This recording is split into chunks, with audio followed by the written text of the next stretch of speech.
Nah, topik kita kali ini adalah lebih ke presentation skill dan juga bagaimana teman-teman punya confidence attitude atau sikap percaya diri.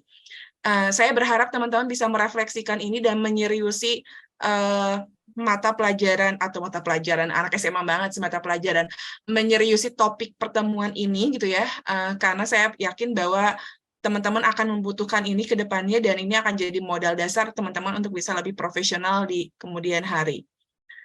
Nah, kelas objektif kita ini ada dua, teman-teman. Yang pertama adalah students practice how to present effective oral presentation. Balik lagi, kalau ngomongin profesionalisme, ngomongin tentang komunikasi, semuanya hubungannya dengan efektivitas. Yang kedua adalah kamu sebagai mahasiswa bisa explore the do's and the don'ts-nya dari oral communication. Jadi secara nggak langsung kamu bisa refleksi nih, jadi bagusnya kalau ngomong secara verbal tuh gimana ya, kalau secara tidak bagus tuh kayak gimana ya, gitu ya. Jadi nggak menyamaratakan semua ngomong tuh sama gitu ya ke semua orang. Public speaking tuh seakan-akan cuma satu teknik dan kamu nggak mau menyesuaikan itu dengan beragam jenis purposes gitu. Jadi saya berharap kamu bisa lihat ada dua objektif yang harus kamu perjuangkan gitu ya untuk bisa kamu kuasai di week ke-11 ini. Lalu yang berikutnya, agenda kita itu ada sekitaran 5. Jadi yang pertama saya akan review pertemuan kemarin karena to be honest masih banyak yang ya margin error lah ngirim emailnya gitu ya. Kemudian juga introduction session saya akan memberikan sedikit refleksi dikit. Kemudian yang ketiga saya akan ngasih main lecture, lalu Q&A kalau teman-teman ada yang ditanyakan. Lalu ya yang terakhir adalah assignment information, tugas teman-teman untuk di week ini. Oke, we start with review first. Ada 4 pertanyaan. 4 pertanyaan ini harus dijawab satu-satu dengan orang yang berbeda. Nomor 1, nomor 2, nomor 3, nomor 4.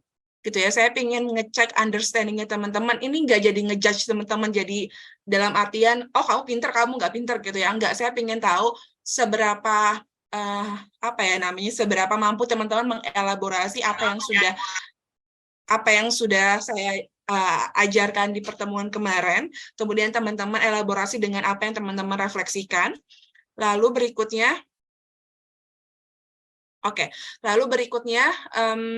ada beberapa pertanyaan yang mungkin sifatnya lebih ke recalling memori pengetahuan teman-teman. Kalau misalnya teman-teman mau ngejawab sambil ngecek catatan teman-teman kemarin juga that's fine. Tapi saya berharap nomor 1, 2, 3, dan 4 ini bisa dijawab oleh orang yang berbeda. 2 dari kelas reguler dan 2 lagi dari kelas karyawan. Oke? Oke. Yang pertama adalah what you can learn or reflect on from yesterday's assignment. Maksud saya adalah assignment pekan kemarin yang kamu harus bikin email. Apa yang bisa kamu pelajarin, apa yang bisa kamu refleksikan. Kalau kamu sudah mendapatkan reply email dari saya, baik itu reply email yang manis-manis sampai yang pahit-pahit gitu ya, you can tell to us. Gitu. Oke, nomor 1 ada yang mau ngejawab? Boleh tolong raise hand dulu. Ayo. Apa yang kamu pelajari atau bisa kamu refleksikan dari tugas kemarin? Oke, ada 97 orang di ruangan ini. Serius, di sini nggak ada yang confidence. Oke, silakan Erlan. Izin berbicara. Oke, nggak usah izin bicara semua orang kok. Ya, karena saya juga pertama kali ya bikin email untuk secara mungkin resmi kayaknya Ibu yang kemarin tuh. Untuk pertama kali mungkin saya juga dapat teguran tegas gitu dari Ibu karena nggak ada bodinya juga, langsung to the point intinya gitu. Yang saya dapatkan dari materi kemarin ya kurang lebih antara komunikasi yang lebih baik, lalu tata cara dan penggunaan email untuk baik untuk kita dari mahasiswa ke mahasiswa atau untuk resmi atau tidak resmi gitu harus diperbaiki lagi juga. Dan saya juga menyadari saya masih kurang di perihal itu gitu. Mungkin segitu. Oke. Nah, Erlan kan udah menyadari nih bahwa kayaknya aku masih perlu improve nih di situ. Nah, kira-kira apa usaha Erlan ke depannya agar Erlan tuh ke depannya komunikasi ngirim surat via email gitu ya, itu jadi jauh lebih profesional? Kalau untuk plan sekarang lebih banyak baca juga di internet ya untuk tata caranya supaya lebih baik gitu Ibu. Karena kalau boleh jujur kalau untuk buka buku itu jarang ya, lebih banyak di komputer atau di HP gitu. Jadi mungkin melihat ya melihat orang lain tata cara ngirim email yang baik seperti apa, mungkin ditiru juga seperti itu mungkin. Oke, that's very nice. Good. Keep up your mindset ya. Oke, karena kita tahu udah ada, oh salah nih ternyata, oh kurang nih, berarti langkah selanjutnya daripada merenungi kesalahannya gitu ya, atau baperan dengan tegurannya saya di reply email gitu ya. Betul, Erlan, that's very good attitude. Jadi adalah gimana caranya kita harus improve dengan banyak cari referensi. Betul. Oke, next.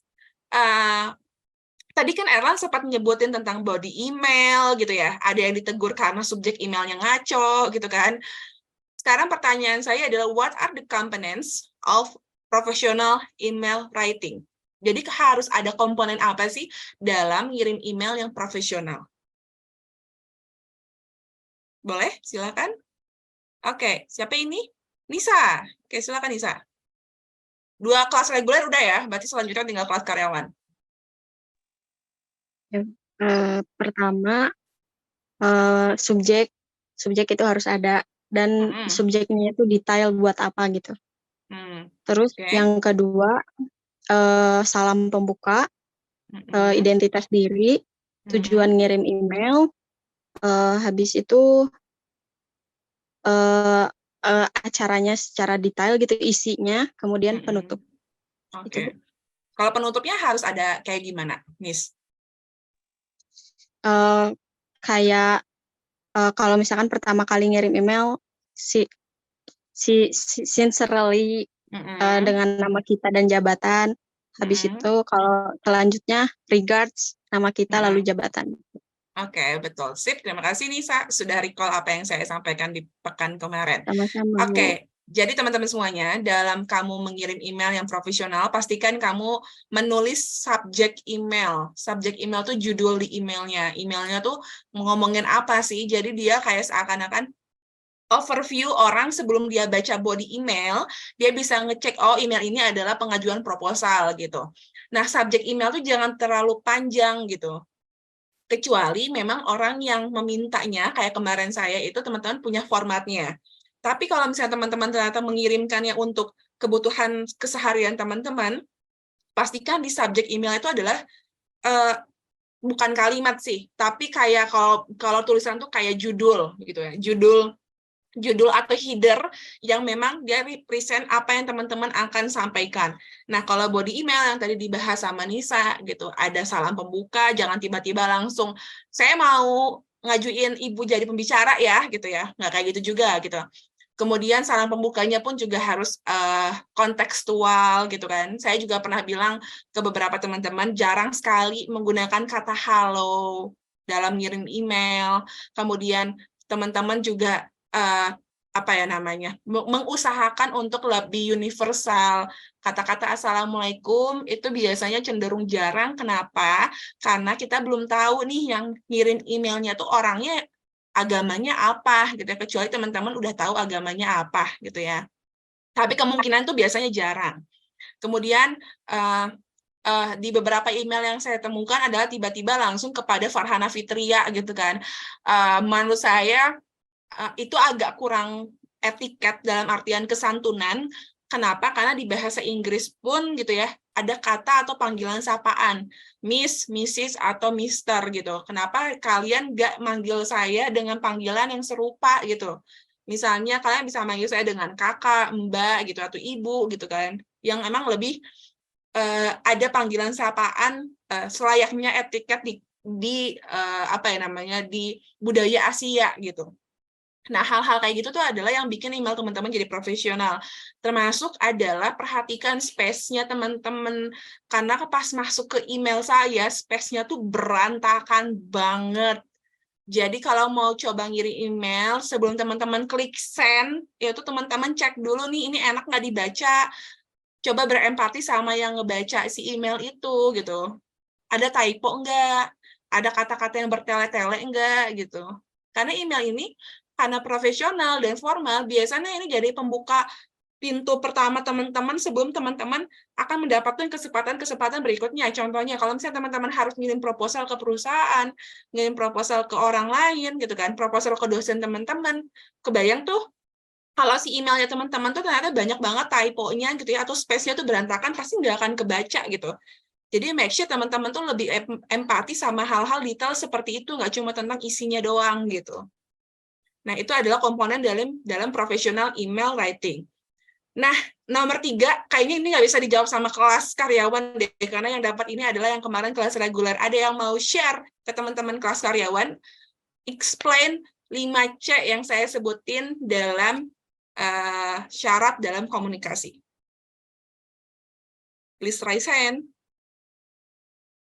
Boleh nyontek kok. Kalau lupa, apa aja. Ada yang mau nyoba? 5C itu apa aja ya? Sebagai syarat dalam komunikasi. Boleh, siapa ini? Gita. Gita, oke, silakan Gita. Sebutin doang kan, Bu? Boleh, kalau misalnya kamu mau ngejelasin dikit-dikit, sepemahaman kamu aja. 5 CS ya, Bu ya? Clear. 5 sis. 5 CS. Karena C-nya banyak, jadi ada S. Maksudnya gitu. Clear. Concise. Compelling. Short. Sama compassionate. Ulang lagi. Clear, pelan-pelan boleh? Clear. Concise. Compelling. Courage ya, Bu. Compassionate. Compassion, oke.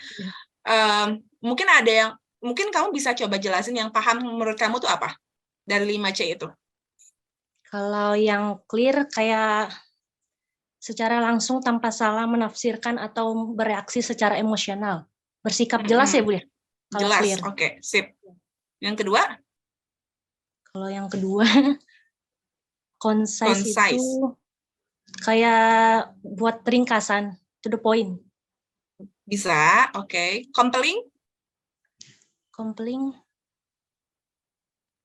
permintaan yang menarik. Teman-teman yang lain ada mau coba jawab, kalau compelling itu kira-kira gimana? Oke, kita move on dulu. Courage. Gimana, Git? Bentar, Bu, apa ya? Oke. Kalau courage apa ya? Penasaran bukan, Bu? Oh, bukan courage, curious maksudnya. Iya. Oke. Jadi saya jadi mikir courage juga ya. Oke, curious itu adalah ketertarikan. Jadi pastikan kalau misalnya kamu berkomunikasi itu kamu punya rasa tertarik gitu sama orang lain. Kalau ingin komunikasinya efektif. Yang terakhir adalah compassion. Berbelas apa kasih. compassion? Bentuknya kayak gimana? Berbelas kasih itu bentuknya kayak gimana? Yang memahami dan mendengar orang lain. Oke, that's very nice. Thank you, Gita, udah mau coba. Oke, jadi teman-teman semuanya yang kelas karyawan, tolong diperhatikan dengan baik-baik bahwa dalam komunikasi itu setidaknya harus memiliki komponen 5C gitu ya. Yang paling utama itu adalah clear. Clear itu adalah kamu berkomunikasi, itu nggak bertele-tele, nggak bikin orang berasumsi, nggak bikin orang jadi menebak-nebak gitu. Itu artinya clear. Jadi kalau misalnya kamu ingin nyampein sesuatu gitu ya, Bu, saya nggak bisa hadir hari ini di kelas karena ada urusan mendadak gitu. Ya, urusan mendadak apa? Sakit perut gitu kan. Apa urusan mendadaknya gitu kan? Itu kan harus jelas gitu. Kemudian, Bu, saya nggak bisa hadir ke kelas Ibu karena saya sakit. Iya, sakit apa gitu kan? Sakit hati ditinggal si dia gitu kan. Harus jelas, sakitnya itu sakit apa gitu, itu clear. Kemudian yang kedua penting lagi adalah harus ada curious. Curious itu adanya ketertarikan. Percuma kalau komunikasi satu arah, kamu ngobrol sama orang bukan sama robot. Dan yang terakhir adalah compassion. Compassion itu adalah memastikan dalam proses komunikasi itu kamu memiliki hubungan yang sifatnya positif, hubungan yang sifatnya welas asih. Jadi pada saat kamu ngomong, jangan lupa ada kata terima kasih, ada apresiasinya, belajar dengerin orang, gitu kan. Itu artinya komponen-komponen dalam komunikasi. Bahasanya humble, gitu kan, ramah. Itu mau kamu komunikasi ngomong, komunikasi tertulis, itu sama aja. Pasti membutuhkan yang 5C ini. Silakan cari sendiri di internet untuk explanation lebih lengkapnya lagi. Terakhir, kelas karyawan. Saya pengen ngedengar dong, kira-kira menurut kamu, how do you make your written communication more effective? Gimana caranya agar komunikasi tertulis itu bisa lebih efektif? Saya pengen dengar kelas karyawan dong. Dari tadi yang ngomongnya teman-teman dari kelas reguler. Gimana caranya agar komunikasi itu bisa efektif menurut teman-teman dari kelas karyawan? Nggak ada yang mau jawab? Irma, boleh coba jawab? Irma Rohmatika? Pengen. Oke, siapa ini yang pingin? Gantian ya. Wait. Oke, boleh, silakan. How do you make your written communication? Sorry, Wandi, kamu suaranya kurang jelas di saya. Jelas. Oke, coba ngomong. Nggak merisikan, Wandi. Halo? Oke, sip. Kita move on deh, selain Wandi. Teman-teman ada yang mau jawab di kelas karyawan? Gimana caranya biar komunikasi tertulis ini jadi lebih efektif sebelum saya menyerah dan memberikan kepada kelas reguler lagi?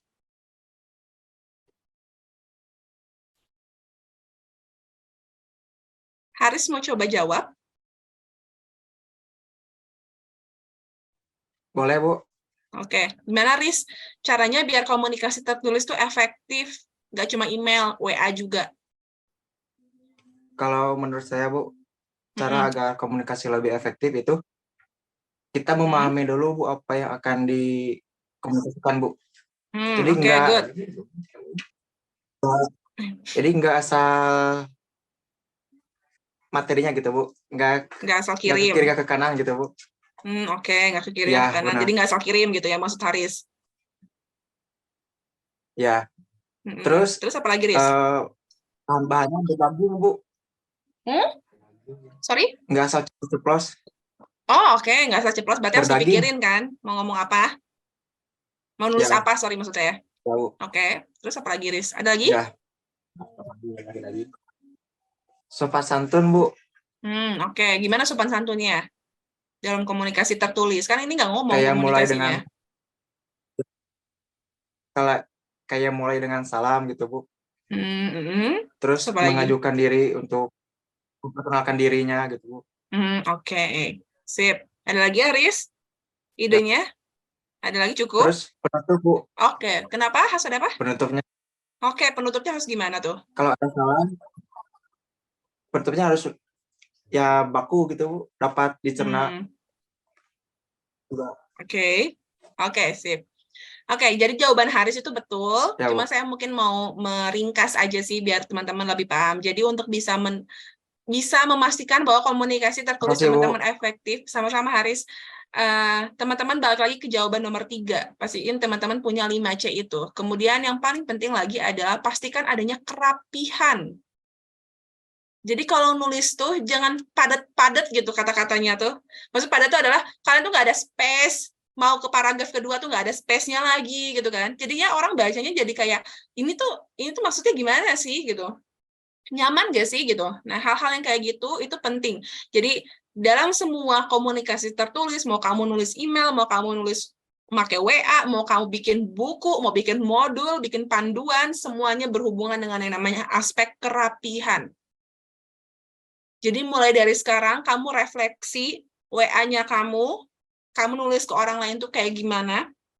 Kalau ada yang nulisnya, Assalamualaikum, A-nya kecil, jujur itu annoying. Itu kalimat pembuka loh. EYD dasarnya di mana? Belajar dari SD sampai SMA, belajar bahasa Indonesia, kumaha itu.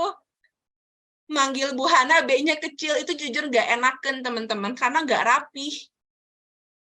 Mungkin dosen lain biasa ya, tapi kalau saya nggak biasa, teman-teman, karena saya biasa dalam ruang lingkup profesional yang punya standarisasi sendiri. Dan itu heart rate-nya yang harus teman-teman terima. Karena setelah kamu keluar kuliah, teman-teman nggak akan dalam ruang lingkup budaya STIMIK lagi. Teman-teman bakalan ketemu mungkin orang-orang kayak saya, bakalan ketemu orang-orang yang lebih butuh profesionalismenya dari saya. Gitu ya. Jadi pastikan yang namanya kerapihan. Oke? Sip. Nah, remember, a good relationship starts with a good communication. Jadi, hubungan yang baik itu selalu berawal dari komunikasi yang baik juga. Nah, kita mulai masuk ke materi kita, yaitu oral communication atau verbal communication. Jarang sebenarnya teman-teman kita nyebutinnya verbal communication. Kalau di teorinya komunikasi, kita lebih sering ngomongnya oral communication. Oke, di gambar ini, teman-teman bisa lihat ada orang yang nervous, ditodong mic, gitu ya. Di sini, boleh teman-teman coba tulis di kolom chat, siapa yang masih nervous kalau dikasih panggung atau dikasih mic untuk ngomong di depan. Jangan senyum-senyum. Tulis, di sini siapa? Aku, Bu, gitu misalnya. Aku masih, gitu kan. Siapa di sini yang masih ngerasa nervous disuruh ngomong di depan? Atau dikasih mic? Atau ketemu orang baru? Atau diminta pendapat, gitu. Oke, banyak ya ternyata. Oke. Terus selama ini kalian nervous tuh kan ya? Apa yang kalian lakukan biar gak nervous lagi? Kan gak enak perasaan nervous kayak gini. Hati kalian deg-degan, jantung kalian berdebar, kalian keringetnya gede-gede deh di kepala kalian, terus tangan kalian dingin gitu kan, otak kalian ngeblank, ngomong jadi nggak sinkron, ujung-ujungnya jadi nilainya jelek, impresi kalian jadi buruk gitu kan. Apa yang kalian lakukan? Pas tahu kalau sebenarnya kalian itu nervous.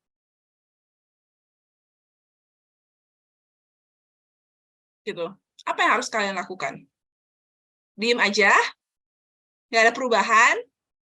Berarti selama ini nggak ada mencoba untuk improve gitu? Tentang kenervosan ini? Kalau Erlan mah lebih cari cara sendiri sih, Miss. Ya, cari cara sendiri aja biar lebih tenang. Lebih down gini. Nervous selalu ada, apalagi kadang pengen bolak-balik ke kamar mandi. Yang paling malesnya itu. Udah nggak ada tujuan gitu, awalnya nggak akan ada ke kamar mandi, tapi ketika mau ke depan gitu, ada aja gitu.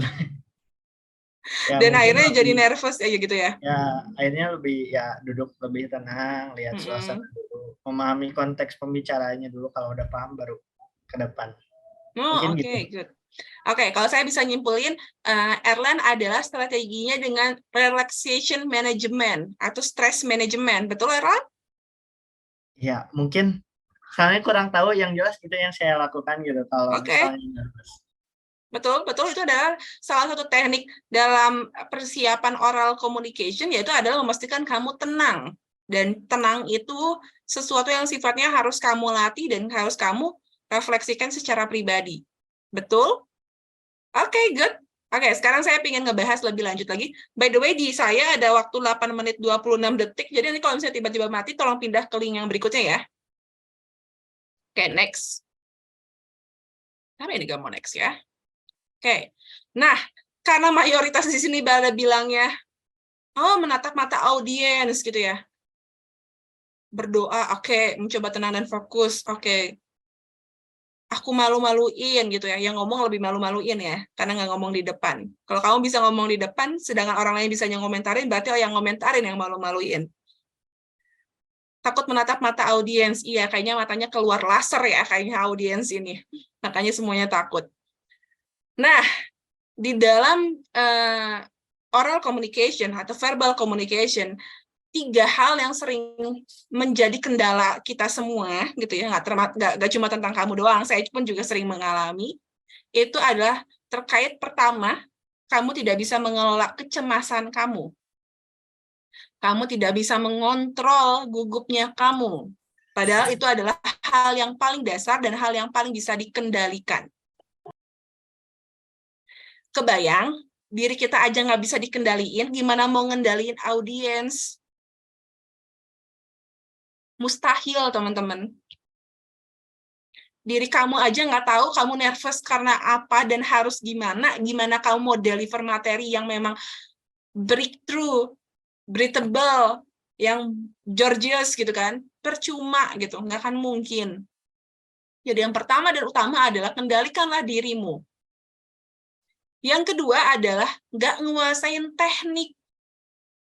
Terus gimana ya Bu cara kita biar bisa nguasain teknik? Ya cari aja di Google, di YouTube, banyak banget teknik public speaking. Zaman saya dulu, gitu ya, saya minim banget teman-teman informasi seperti itu. Bahkan saya tuh harus les berbayar yang jutaan rupiah harus saya keluarin gitu untuk bisa menguasai teknik. Tapi sekarang banyak banget. Artinya kamu punya banyak kesempatan untuk belajar secara mandiri gitu. Nggak pakai alasan lagi kalau secara teknik. Kalau misalnya masih nggak mau, ya berarti yang jadi perkara atau masalahnya kamu sih. Gitu kan. Dan yang ketiga adalah nggak nguasain materi. Entah materinya kamu copy paste, entah materinya kamu nyontek ke orang, entah materinya nggak kamu refleksikan dan kamu maknai, ya pasti nggak akan jadi meaningful, nggak akan jadi bermakna, dan akhirnya jadi kendala dalam oral communication. Gitu. Jadi ada 3 hal yang harus kamu mulai dari sekarang pikirkan kalau kamu memang ingin bisa berkomunikasi secara profesional, khususnya secara verbal. Gitu ya. Nah, prinsip dari komunikasi oral atau oral communication itu ada 4. Yang terakhir teman-teman bisa lihat ada relaxation atau stress management. Tadi yang sempat dibahas sama Erlen, and that's very good idea. Kalau kamu nggak bisa ngendaliin diri kamu, nggak akan pernah bisa kamu ngendaliin orang lain. Dalam artian audiens kamu. Jadi kamu pun harus bisa punya kemampuan untuk bisa melakukan teknik relaksasi yang memang bikin kamu jadi lebih nyaman dalam waktu cepat. Jangan tiba-tiba kamu ditunjuk nih harus ngomong, terus kamu nervous tuh kan, bolak-balik kamar mandi, kamu ternyata bisa tenang tuh dalam waktu 1-2 jam, keburu panggungnya udah beres. Keburu audiensnya bubar. Ya kan? Gimana caranya dalam waktu cepat kamu bisa stand out di panggung, kamu bisa pede, kamu bisa nyampein apa yang ingin kamu sampaikan. Emangnya kalau misalnya jadi pembicara di depan umum, para para pembawa berita, para MC kondang itu nggak nervous, itu nervous loh teman-teman. Saya punya pengalaman hampir 2,5 tahun jadi penyiar radio, Ardan, dan 99ers, dan juga satu lagi di Rakita FM, waktu saya masih SMA. Emang nggak nervous ngomong live? Nervous banget, teman-teman. Tapi depan saya udah ada mic. Terus kalau misalnya saya atau gugup, terus apa yang akan kejadian? Saya mempertaruhkan satu brand dong berarti. Ini si announcer-nya nggak profesional. Jadi profesional itu artinya kamu bisa mengendalikan diri kamu juga. Mulai dari sekarang, latihan. Gimana caranya stress management kamu tuh harus kilat, gak lama gitu. Karena yang kamu lakukan itu bukan tantangan yang buruk, tapi tantangan yang positif. Kecuali stress manajemennya berhubungan dengan, misalnya kamu kelilit hutang, nah itu kamu boleh tuh baru mikirinnya berhari-hari gitu kan maksudnya. Tapi kan ini adalah suatu aktivitas yang menantang diri kamu jadi bagus kan, karena bagian dari self branding gitu. Ya harus mulai dari sekarang pikirkan. Kemudian, yang kedua adalah positive self-talk. Ini penting banget. Kenapa? Kalau orang-orang yang di dalam dunia oral communication atau orang yang akan berbicara ketemu dengan orang yang berbeda, kemungkinan besar ada perasaan khawatir. Entah pesannya nggak nyampe, entah misalnya gaya bahasanya takut kaku gitu kan, itu kemungkinan besar wajar. Bikin habit di mana kamu bisa berbicara yang positif untuk dirimu sendiri. Gitu. Sama aja kayak bagian stress management, cuma ini adalah konsepnya positive self-talk namanya. Lalu yang berikutnya adalah prinsipnya adalah ada sensible planning. Artinya, kalau misalnya kamu mau ngomong, mau berkomunikasi, pastiin kamu punya rencana. mau public speaking, bikin rencananya. Jangan ngangong-ngangong. Gitu. Udah tahu kan, pasti kalau kelasnya Bu Hana tuh sebelum mulai kelas tuh pasti kita ada yang namanya review gitu kan. Itu kan udah planning namanya, mulai tuh pikirin dari sebelum kelas, kira-kira Bu Hana bakal nanya apa ya? Oh, kalau nanya, paling pertanyaan kira-kira apa yang kamu pelajari di minggu kemarin, itu kan saya nanyanya kayak gitu terus teman-teman. If you realize gitu, kalau kamu sadar tuh saya nanyanya nggak pernah di luar itu gitu maksudnya. Saya pasti nanyanya apa yang kamu refleksikan, apa yang bikin kamu kalut gitu kan. Dan jawabannya kan sebenarnya simple. Dan nggak ada jawaban benar dan salah juga gitu kan. Jadi sensible planning itu penting gitu.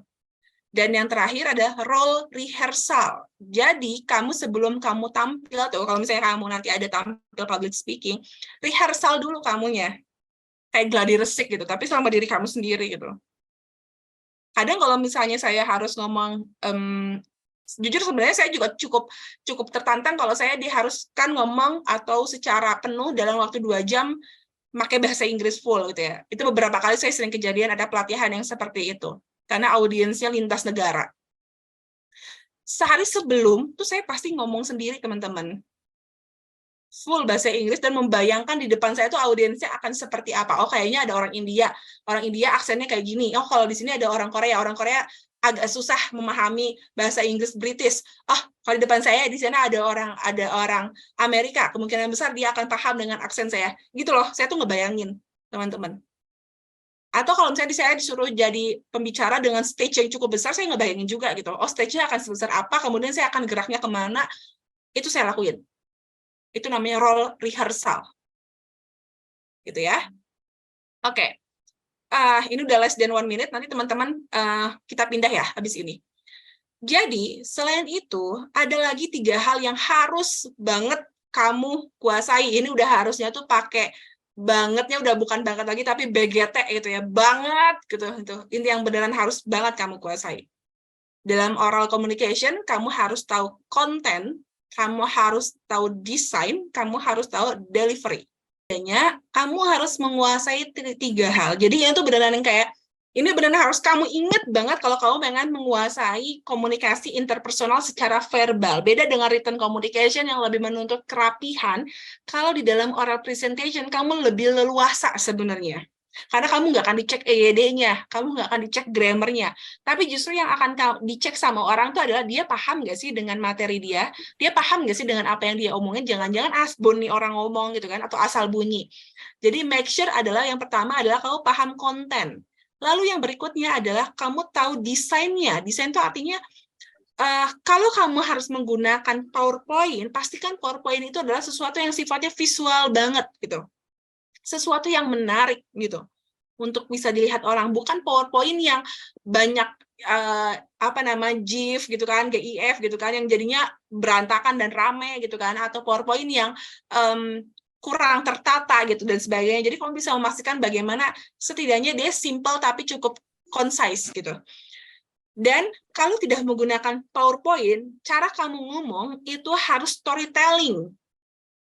Jangan sampai cara kamu ngomong itu yang cuma sekedar kayak baca teks gitu. Tapi dia harus bisa menyampaikan dan bisa bikin orang yang nonton kamu atau yang ngedengar kamu ngomong, itu tuh seakan-akan punya gambaran di kepalanya dia. Oh, berarti gini ya maksudnya dari konsep growth mindset itu gitu ya. Oh, jadi saya bisa ngebayangin loh kalau growth mindset itu adalah ada analogi, ada si fulan dengan si bulan gitu. Nah, itu adalah konsep-konsep yang simple sebenarnya, tapi bisa memvisualisasikan kita ini bagaimana gitu. Dan yang terakhir adalah delivery. Kalau misalnya kamu menyampaikan, pastikan apa yang kamu sampaikan itu sistematis. Artinya bukan berarti harus baku, tapi memang yang kamu sampaikan itu nggak loncat-loncat. Ada beberapa tekniknya. Yang pertama adalah kalau kamu ingin menyampaikan sesuatu, mulailah dari kenapa. Kasih tahu orangnya alasan kenapa harus ngedengerin kamu. Yang kedua, apa? Apa sih yang mau kamu sampaikan? Kenapa? Bukan kenapa sih. Apa konten yang emang kamu ingin bawa gitu. Dan yang terakhir adalah gimana. Biar orang tuh pulang ngedengerin kamu tuh nggak cuma sekedar cuma tahu oh alasan pentingnya Indonesia pindah ke ibu kota negara baru tuh karena memang bagian dari apa ya namanya, politik 2024 gitu misalnya. Nggak gitu doang gitu, nggak cuma sebatas kenapanya doang dan apanya doang, tapi gimana, apa harus yang dilakukan oleh orang yang mendengarkan kamu. Jadi ada action plan-nya, ada persuasinya, gitu ya. Jadi konten, desain, dan delivery itu sangat penting teman-teman semuanya. Oke. Tadi ada yang bilang, takut sih Bu, menatap mata audiens, seakan-akan mata audiensnya tuh kayak ada laser ya, gitu ya. Kalau misalnya kamu menatap mata audiens, kemungkinan besar kamu bakalan ditembak, gitu ya. Padahal kan kenyataannya mereka manusia juga ya, sama kayak kamu. Dan saya pun juga agak kurang setuju sih sebenarnya, to be honest, ketika mendengar, apa ya namanya, solusi lama dari orang zaman dulu bilangnya kalau kamu natap mata audiens, kalau kamu ngomong di depan, bayangin audiens kamu tuh kayak monyet gitu kan, atau kayak boneka gitu. Sedih banget ya kamu dianggap monyet ya. Berarti kalau saya sekarang ngomong berarti kamu adalah para hewan gitu ya. Enggak kan, tapi saya ngeliat kamu sebagai manusia gitu. Dan justru itu bikin saya jauh lebih nyaman dibandingkan saya memandang kamu sebagai sosok yang tidak punya pendapat, sosok yang cuma sekedar ngedengerin doang gitu. Jadi mindset kamu dalam melihat audiens mulai dari sekarang diubah. Audiens gak akan nerekam kamu selama kamu ngomongnya bener. Selama kamu gak ngomong kasar, selama kamu tidak keluar dari aturan etiket gitu. Dia gak akan bermasalah gitu teman-teman semua.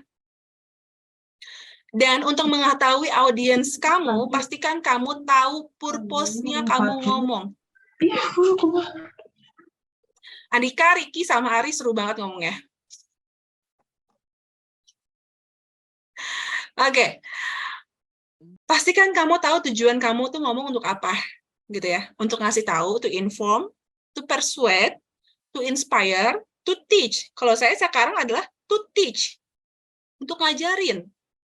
Beda kalau misalnya nanti tanggal 21 saya ngisi di Unibi, ngisi seminar public speaking, saya nggak akan to teach, tapi to inspire. Beda banget sama besok nanti jam 9 saya ngajar di SMK, itu to teach lagi dan to persuade. Gitu. Jadi harus tahu tujuannya mau apa. Kemudian, siapa audiensnya? Seumuran kalian, bapak-bapak, ibu-ibu, nenek-nenek, anak TK, nggak bisa sama dong ngomongnya. Saya ngomong ke kalian, padahal saya ngomongin materi ini tuh bakalan besok saya omongin juga, tapi karena itu anak SMK, cara ngomong saya bakalan jadi beda, teman-teman. Jadi tahu siapa audiens kamu. Kenapa mereka ada di situ? Apa yang mereka butuhkan? Gitu. Harus dipahami. Terus, ini audiensnya formal atau informal ya? Berapa banyak audiensnya? Berapa banyak alokasi waktu yang kamu punya? Kalau audiensnya lebih dari 30 orang, nggak bisa disamaratakan kayak kamu ngomong ke 15 orang. 100 orang deh, kayak sekarang. Nggak bisa disamaratain juga. Kalau sama saya kayak ngomong ke 15 orang. Dan saya nggak bisa maksa. Kalau saya punya audiens 100 orang, saya nggak bisa maksa untuk, kamu ngomong ya. Itu agak kurang pas. Karena ada 100 orang di sini. Jadi harus paham bagaimana size of audiensnya kamu. Gitu ya. Oke, next. Saya punya tips, teman-teman semuanya. Tips ini berlaku sebenarnya buat saya, dan boleh dibilang tips yang cukup nampol dan bukan cukup lagi sih, berhasil yang selalu saya bawa sampai sekarang. Kalau saya mau presentasi, saya mau ngomong ketemu orang, saya selalu membayangkan orang-orang di depan saya itu adalah orang-orang yang bikin saya relax. Jadi sebelum saya ngomong, sebelum saya berbicara di depan orang, atau dengan depan banyak orang, saya memastikan bahwa di depan saya itu adalah orang-orang yang memang biasanya saya kenal. Jadi saya membayangkan seakan-akan saya ngobrol sama orang yang udah akrab sama saya. Waktu saya pertama kali disuruh jadi dosen di STIMIK, saya dikabarnya H-2, teman-teman. Bayangin H-2. Jadi kalau teman-teman yang kelas reguler hari Selasa itu jam 10:30, saya dikabarinnya hari Minggu, teman-teman. Pertama yang saya pikirin adalah, gila nih emang gue bikin apa ya jam hari Senin H-1 disuruh langsung ngomong gitu kan. Pertanyaan saya tuh dipikir saya pertama kali itu gitu kan. Gue ngomong apa ya? Ini orang-orang kan nggak tahu nih, ada yang namanya Bu Hana nih di ruang lingkup STIMIK. Terima nggak ya mereka ke saya gitu? Itu pertanyaan saya, teman-teman. Terus akhirnya saya ngebayangin gini, karena saya udah biasa ngobrol sama mahasiswa, gitu kan. Saya mulai membayangin, kalau saya aja bisa ngomong sama mahasiswa Unibi gitu ya, nggak ada masalah. Kenapa harus jadi masalah ngomong sama teman-teman STIMIK gitu? Akhirnya pas saya ngebuka pertemuan pertama, berakhir dengan enjoy, dan akhirnya saya punya kesan bahwa teman-teman semua jauh dari apa yang saya bukan jauh dari apa yang saya ekspektasikan. Teman-teman itu tidak bisa mendobrak biasnya saya gitu. Jadi kalau saya punya bias, kayaknya dia nggak akan sama deh kayak anak ITB. Tapi akhirnya saya kedobrak itu semua gitu kan dengan keseruannya teman-teman. Nah itu akhirnya bikin prosesnya tuh jadi lebih seru gitu. Jadi pas kamu ngomong ya pastikan kamu tuh relax gitu. Kalau misalnya kamu harus ngomong depan saya gitu ya jangan ngebayangin saya tuh jadi kayak sama kayak dosen-dosen yang lain gitu. Bayangin aja tuh saya sebagai temannya kamu, kakaknya kamu, bundanya kamu gitu kan, yang kamu harus ngomong sesuai senyamannya kamu gitu. Itu akan jauh lebih bikin enteng ngejalaninnya. Dan remember, komunikasi secara verbal itu nggak cuma tentang kata-kata. Kamu melihat di sini, words itu hanya 7%. Sisanya apa? Body language dan tone suara kamu. Jadi kata-kata itu hanya 7%, sisanya adalah tanpa kata-kata. Kayak podcast kalian yang kalian bikin, isinya sih bagus. Banyak banget yang bagus. Tapi bakalan jadi kebeda, mana yang bagus tapi nggak ada tone suara, mana yang bagus nggak ada tone suara. Latihan, mulai dari sekarang. Ini yang bikin komunikasi kamu jadi lancar dan efektif. Gestures speak louder than words. Itu yang selama ini selalu saya pahami. Gesturnya kita, dia berbicara jauh lebih keras dibandingin kata-kata. Kalau masih ada yang ngomongnya nggak senyum, mulai sekarang latihan ngomongnya biar banyak senyum. Itu ya. Dan last but not least adalah check your confidence level. Right now, silakan kamu screenshot, kamu pikirin malam ini, pertanyaan-pertanyaan yang udah saya bikin. Pertama, where am I already confident? Di mana dan kapan saya ngerasa percaya diri? Pasti dong, selama kamu hidup nggak semuanya nervous. Pasti ada area yang bikin kamu jadi pede. Di mana dan kapan? Terus, kamu mulai refleksiin. What does that confidence feel like? Pada saat kamu percaya diri, apa rasanya? Apa sensasinya ke tubuh kamu? How is different from feeling low? Terus bedanya apa ya dengan confidence dengan perasaan tidak confidence? Bedanya di mana? How did I build that confidence? Gimana caranya biar gue tuh bisa ngebangun confidence itu? Refleksiin 4 pertanyaan ini. Kalau kamu bisa ngejawab 4 pertanyaan ini dengan lancar, dengan detail, dengan kritis, I'm pretty sure ke depannya kamu bisa lebih naik confidence levelnya. Kalau sekarang di angka 4 jadi 5 lah, setidaknya kayak gitu. Gitu ya. Tanyain itu. Dan yang paling penting lagi adalah dimanapun kamu harus ngomong, harus ketemu dengan banyak orang beda negara, harus tampil di beragam jenis panggung, tetap jadi diri kamu yang paling autentik. Oh, karena saya suka sama Najwa Shihab, kayaknya saya harus potong rambutnya kayak Mbak Nana deh. Oh, karena saya suka sama Najwa Shihab, kayaknya harus ngomongnya dengan nada suaranya bulat kayak Mbak Nana deh. Mengidolakan gak sama dengan mengcopy paste, teman-teman. Jadi silakan jadi diri kamu yang otentik, tunjukkan otentik kamu itu dengan baik dan dengan siap, orang akan jadi ngerasa bahwa kamu keren dan kamu punya karisma. Gitu ya. Oke.